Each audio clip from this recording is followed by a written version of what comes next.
Pride and Prejudice by Jane Austen. Read by Laura Marsh. Chapter 1. It is a truth universally acknowledged that a single man in possession of a good fortune must be in want of a wife.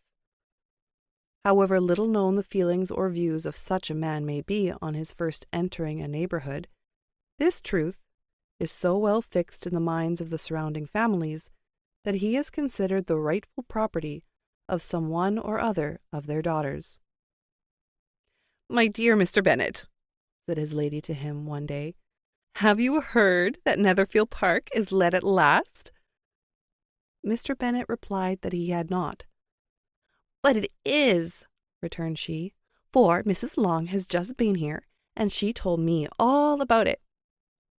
Mr. Bennet made no answer. "Do you not want to know who has taken it?" cried his wife impatiently. "You want to tell me, and I have no objection to hearing it." This was invitation enough. "Why, my dear, you must know.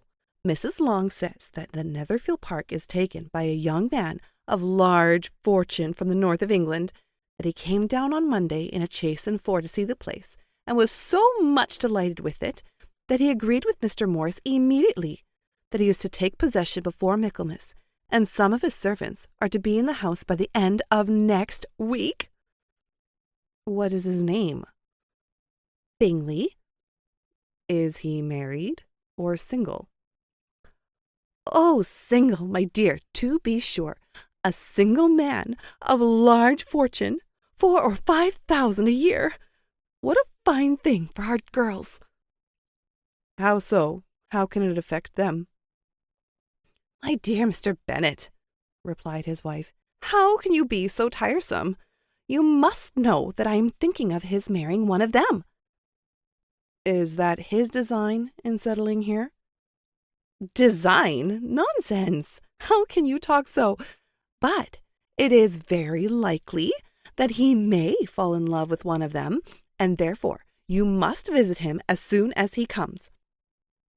"I see no occasion for that.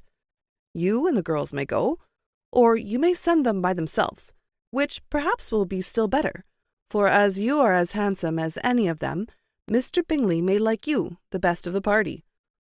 "My dear, you flatter me. I certainly have had my share of beauty, but I do not pretend to be anything extraordinary now. When a woman has 5 grown-up daughters, she ought to give over thinking of her own beauty." "In such cases, a woman has not often much beauty to think of." "But, my dear, you must indeed go and see Mr. Bingley when he comes into the neighborhood." "It is more than I engage for, I assure you."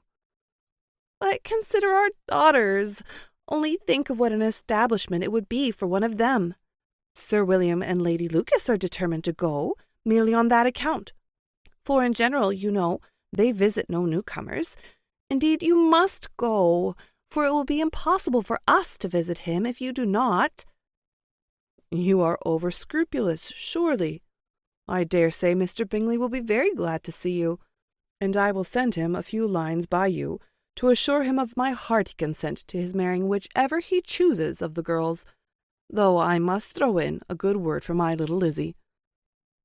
"I desire you will do no such thing.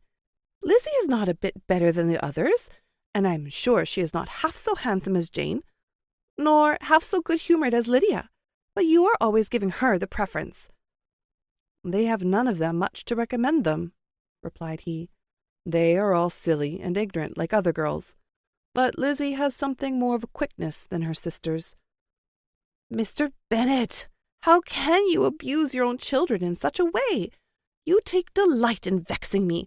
You have no compassion on my poor nerves." "You mistake me, my dear. I have high respect for your nerves. They are my old friends. I have heard you mention them with consideration these last 20 years at least."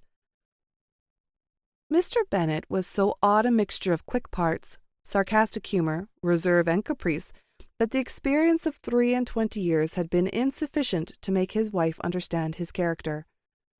Her mind was less difficult to develop. She was a woman of mean understanding, little information, and uncertain temper. When she was discontented, she fancied herself nervous. The business of her life was to get her daughters married. Its solace was visiting and news.